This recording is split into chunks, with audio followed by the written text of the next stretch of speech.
మన ఈ ప్రాంతాల్లోనే దరిదాపుగా చర్చికి దగ్గరలోనే ఒక కుటుంబం 20 సంవత్సరాలు కష్టపడి 8 లక్షలు పెట్టో 10 లక్షలు పెట్టో ఒక ఫ్లాట్ కొన్నారు.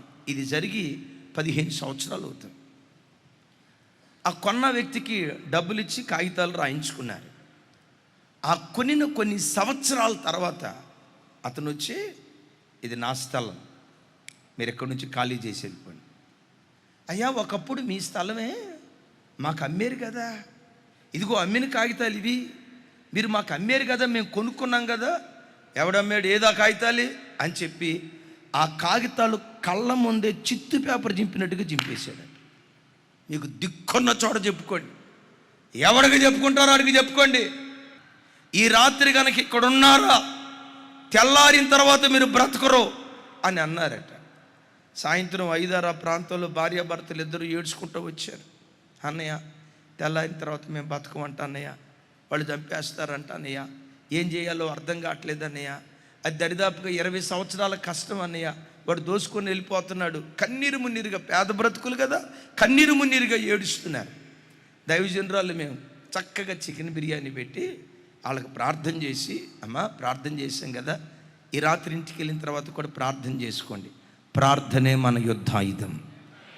దేవుని ఎదుట శబ్దం చేశాం కదా, దేవుని ఎదుట శబ్దం చేస్తే దేవుడు శత్రువు ఎదుట శబ్దం చేయటం ప్రారంభిస్తాడు. దేవుని సన్నిధిలో పోరాడాం కదా, దేవుడు శత్రువుతో పోరాటం ప్రారంభిస్తాడు. ధైర్యంగా వెళ్ళండి. రాత్రి అటాక్ చేస్తారేమో అన్నయ్య, ఏ అటాక్ చేయరమ్మా, ధైర్యంగా వెళ్ళిపోండి. ప్రార్థన చేసి పంపించాం. సరిగ్గా తెల్లవారుజాము 4-4:30 ప్రాంతంలో నాకు ఫోన్ వచ్చింది. కానీ ఆ టైంలో ఫోన్ అయ్యేసరికి ఏమైపోయిందో నాకు కంగారు అయిపోయింది. ఫోన్ లిఫ్ట్ చేస్తే ఆ అక్క ఏడ్చుకుంటా ఫోన్ చేసింది. అన్నయ్య, ఆయన చచ్చిపోయాడు అన్నయ్య, అన్నయ్య ఆయన చచ్చిపోయాడు అన్నయ్య అంది. ఏనయ్యా అన్న. అప్పుడు కొంచెం గుండె నెమ్మదించి ఏనయ్యా అన్న.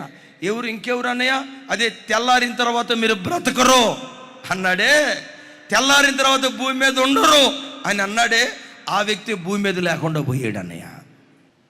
మరి ఇంతకీ ఎందుకు కంగారు పడుతున్నారమ్మా మీరంటే, వాళ్ళ ఇంటోళ్ళు వచ్చి రాత్రి మీరేదో మంత్రం చేశారు అందుకని మా ఆయన చచ్చిపోయాడు. మీరే మంత్రం చేశారు? అమ్మా మేము మంత్రాలు చేసేవాళ్ళం కాదమ్మా, మంత్రాలకు చింతకాయలు నైరాల్తా లేదు, మీరేదో చేశారు.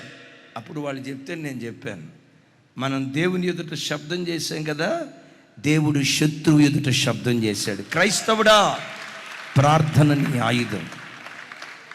అద్భుతం.